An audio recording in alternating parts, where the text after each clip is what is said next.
So for this song, Pretending, this was the first song we started writing together out of this batch of songs. So for this sound, this is actually the first melody I came up with.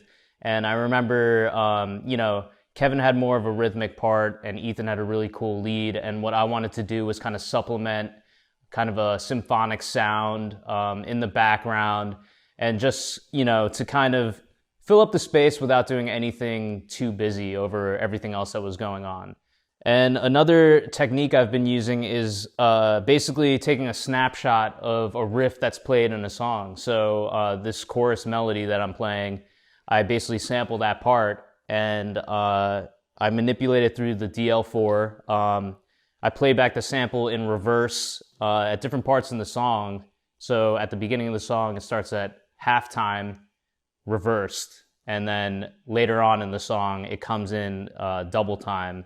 So, and also reversed. So, it's the same part, but both treatments have very different feels. And I think it adds like a nice tension to the song as like an atmospheric element. And this is how I got the sound. So one of the pieces I was using was primarily the micro POG. And that is actually our drummer Dan's pedal, which he's been kind enough to lend me for years on end at this point. He's got a nice little collection of gear. He's a good guy. And this is actually his DL4 too. Mine has seen better days. And I'm also using the Strymon DIG, which is a dual digital delay. So you get very, clear repeats, but you also have the option of adding modulation. So the delay setting I'm using is actually golden ratio repeats, which I don't even know how that would sound. It just fills up the space in an interesting way that isn't 100% gridded out. And yeah, a little bit of, light modulation, and this is how I got the sound.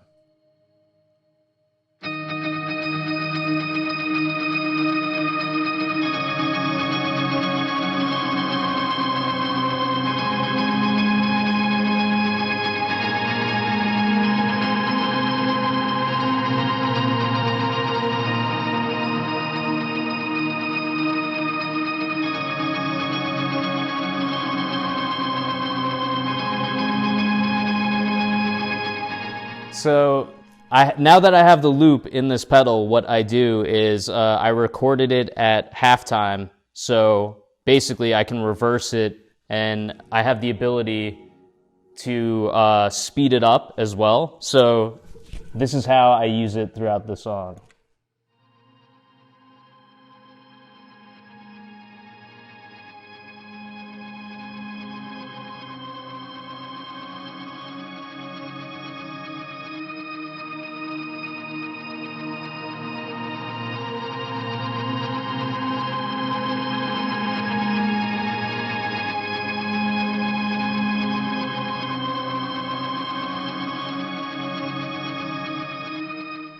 So towards the end of the song, I do it double time, which kind of gives it a little more high-end quality.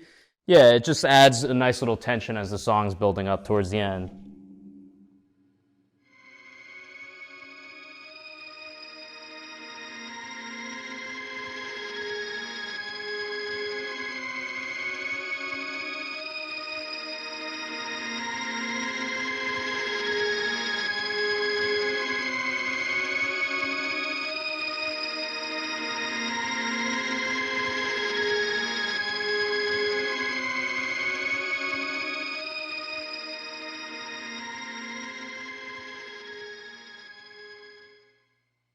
So one limitation of using the DL4 for sampling like this is there's no memory in the unit.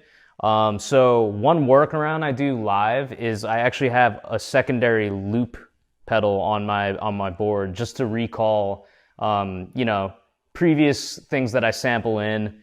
And it just helps to just have it there. So, in a live scenario, I'm not like, hold on guys, I gotta loop this thing real quick. Like everyone quiet, like stop playing. It's just one of those things where I treat it like a hard drive. So I'll be jamming some parts, in my room and just like, oh, I like that. So I'll just capture the part on the loop station, the Boss RC3. And it's become a very useful tool live. So basically I can import any loop into that from the DL4. And as I'm automating this part throughout the song, I basically play along, play guitar at the same time. So through my signal, you're hearing the loop and also melody on top, which goes like this.